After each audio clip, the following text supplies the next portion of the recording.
ओम नमः शिवाय। जय महाकाल। आज हम लोग बात करेंगे मकर संक्रांति के दिन आपको कौन सा उपाय करना है।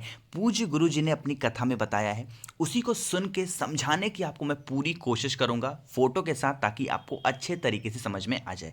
अगर आपका व्यापार नहीं बढ़ रहा, धन संपदा आपके घर में नहीं आ रही है, सरकारी नौकरी आपके बच्चे की नहीं लग रही, या फिर आपके घर में कोई बहुत दिन से बीमार है, तो ये उपाय करके देखिएगा, आपकी सारी समस्याएं दूर हो जाएंगी। ठीक है, लेकिन हमेशा की तरह कहूंगा कि वीडियो करना है लाइक। आवाज पहली बार सुन रहे हैं, अचानक से वीडियो पे आ गए हैं, तो चैनल को सब्सक्राइब जरूर करिएगा। अब नोट करिए सामान कि आपको कौन कौन से सामान लेने हैं। सबसे पहला आपको नोट करना है, तिल लेना है, और तिल आपको लेना है काला तिल। ठीक है, कितना लेना है? 1 चम्मच ले लीजिएगा काला तिल। ठीक है, आगे बढ़ें। आपको लेना है एक बबूल का कांटा। क्या लेना है? एक बबूल का कांटा आपको लेना है। बबूल का पेड़ कुछ इस तरीके से, उसके जो फल होते हैं ना बबूल के, कुछ इस तरीके से लच्छेदार होते हैं। जब ये पके हुए नहीं होते हैं तो ये हरे होते हैं, और जब ये पक जाते हैं तो ये पीले हो जाते हैं। ठीक है, यही पहचान है बबूल के पेड़ की। कुछ इस तरीके से फल होते हैं। आपको उसका एक कांटा ले लेना है, चाहे सूखा या फिर हरा। ठीक है, आगे बढ़ें। फिर आपको किसी भी पेड़ की 5 पत्तियां लेनी है। किसी भी पेड़ की ले लीजिएगा, कोई पाबंदी नहीं है। कोई सा भी पेड़ आपके घर के आसपास हो, कोई 5 पत्तियां ले लीजिएगा, बस कटी फटी हुई ना हो। ठीक, आप बात कर लेते हैं कि आपको उपाय को करना कैसे है और कैसे करना है सब कुछ। लेकिन सबसे पहले हम बात करेंगे कि आपका व्यापार कैसे बढ़ेगा।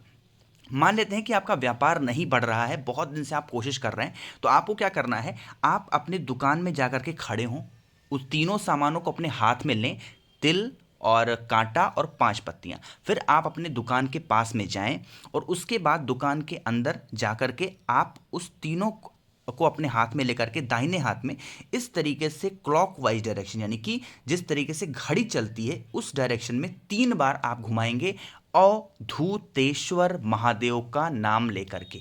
किसका?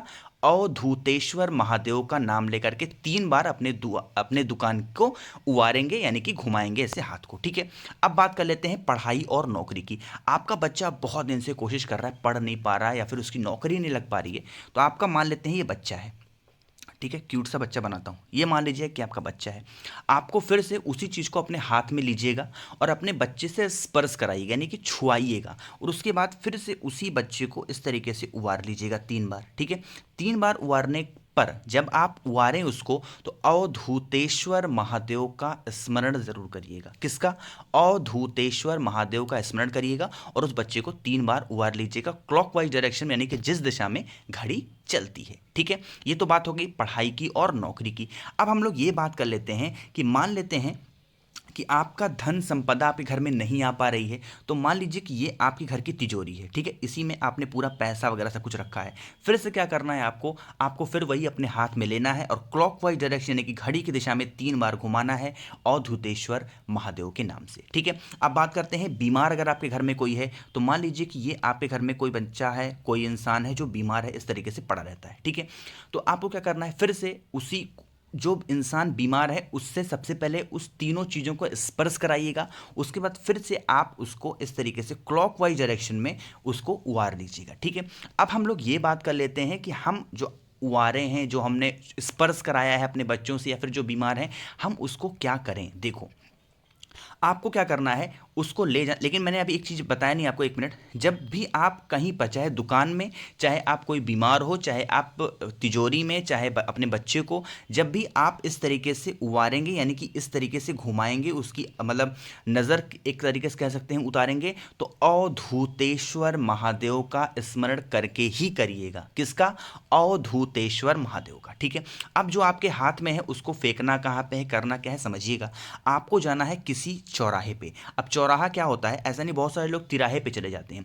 चौराहा वो जगह होती है जहां से 4 रास्ते निकले होते हैं। जैसे मान लो कि ये चौराहा माना जाएगा, क्योंकि यहां से 4 रास्ते निकले हैं। तो आपको क्या करना है, अपने किसी आसपास जाकर किसी भी चौराहे पर उसको पटक के और बिना पीछे मुड़े चले आना है। ठीक है, अगर मान लेते हैं कि आप चौराहे पे जाने में आपको शर्म आती है कि यार कोई देखेगा तो क्या सोचेगा, तो आपको क्या करना है, आप किसी भी जो आपके घर के आसपास कोई नदी बहती हुई हो, ठहरी हुई नहीं, बहती हुई नदी हो, तो वहां पर भी आप ले जाकर के उसको वहां पर प्रवाह कर सकते हैं।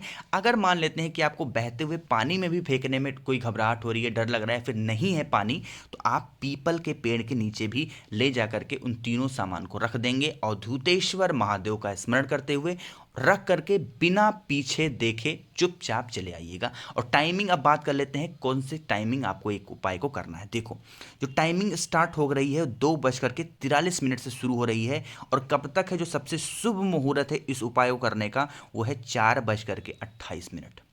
ठीक है, 2:43 से 4:28 के बीच में आपको यह उपाय मकर संक्रांति के दिन करना है। अब आप अपने कैलेंडर में देख लेना कि मकर संक्रांति आप 14 को मना रहे हैं या 15 को मना रहे हैं, क्योंकि इस बार थोड़ा सा डाउटफुल है। तो आपके घर में जो भी पंडित जी लोग हों उनसे पूछिएगा कि पंडित जी मकर संक्रांति कब है, 14 को है या फिर 15 को है। तो जब भी हो 2:43 से और 4:28 के बीच में इस उपाय को आप कर लीजिएगा। निश्चित आपके घर में अगर धन संपदा नहीं आ रही, आपका व्यापार नहीं चल पा रहा, या फिर आपके बच्चे की नौकरी नहीं लग पा रही, या फिर आपके घर में कोई बीमार है, तो वो हमेशा के लिए दूर हो जाएगा। तो कोई दिक्कत होती है तो नीचे कमेंट में पूछिएगा। आवाज़ पहली बार सुन रहे हैं, चैनल को सब्सक्राइब करिएगा, और हाँ, वीडियो को लाइक ज़रूर किया करिए। आप लोग वीडियो लाइक क्यों नहीं करते, कृपया करके वीडियो लाइक ज़रूर किया करिए। ओम नमः शिवाय, जय महाकाल।